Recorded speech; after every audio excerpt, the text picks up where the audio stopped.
Hola, I'm Camille and I am going to introduce how demand and supply change in principal economics. Do you like cats? But that's a question you seem to have no choice.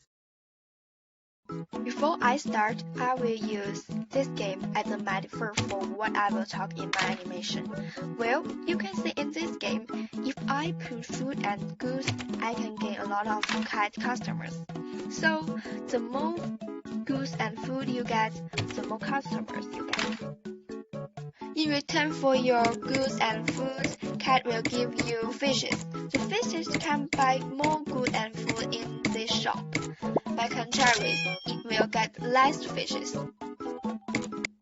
This economic phenomenon is called economics. It is from Japan, and in English it's called cat economics.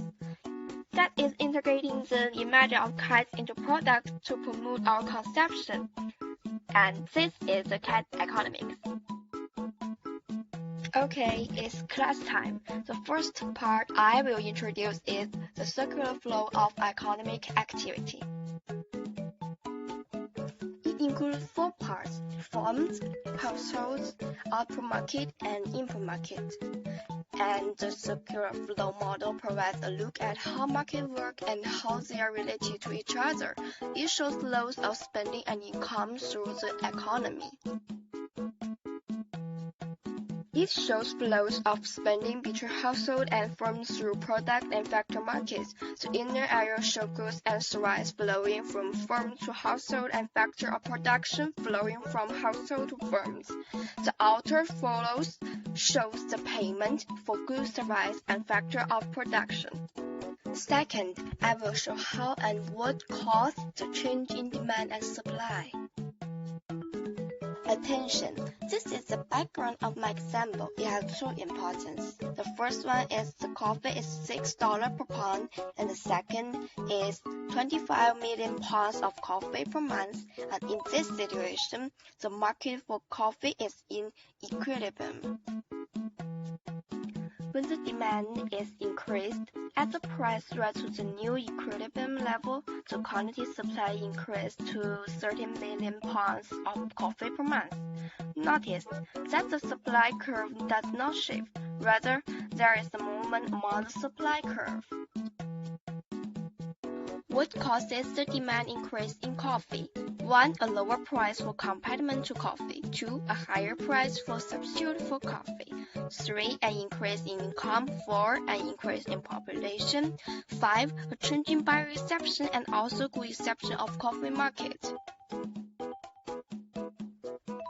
When the demand is decreased, according to the picture, it shows that a decrease in demand shifts to the demand curve to the left, and the equilibrium price fell to $5 per pound. As the price fell to new equilibrium level, the quantity supply decreased to 20 million pounds of coffee per month.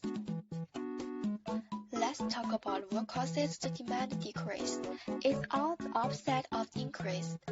The first one is the price of a complement, and the reduce of the price of substitute, and about the income, population, the buyer's exception, and so on. After the change of demand, I will show you guys how supply changed. The right picture shows the equilibrium price fell to $5 per pound. As the price fell to the new equilibrium level, the quantity of coffee demand increased to 30 million pounds of coffee per month. Notice that the demand curve does not shift. So what causes the supply increase? 1. A reduction in the price of an input. 2. A decline in the returns available from alternative uses of the input that product coffee. 3. An improvement in the technology. 4. A good weather. And the last, an increase in the number of coffee production firms. When decrease in supply, according to the picture, the equilibrium price rises to $7 per pound. As the price rises to the new equilibrium level, the quantity demand decreases to 20 million per pound of coffee per month. And what causes the supply decrease? 1. An increase in the price of input used in the production of coffee. 2. An increase in the returns available from alternative users of this input. 3. A reduction in the number of coffee production forms. This is a conclusion to changes of supply and demand. If simultaneous shift in demand and supply causes equilibrium price or quantity to move in the same direction, then equilibrium price of quantity clearly moves in that direction.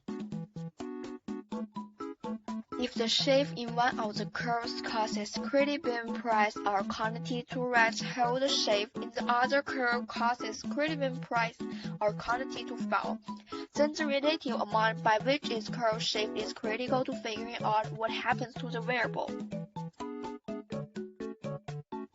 Thanks for watching, and special thanks to the handsome Mr. Peng. Thank you. Gracias.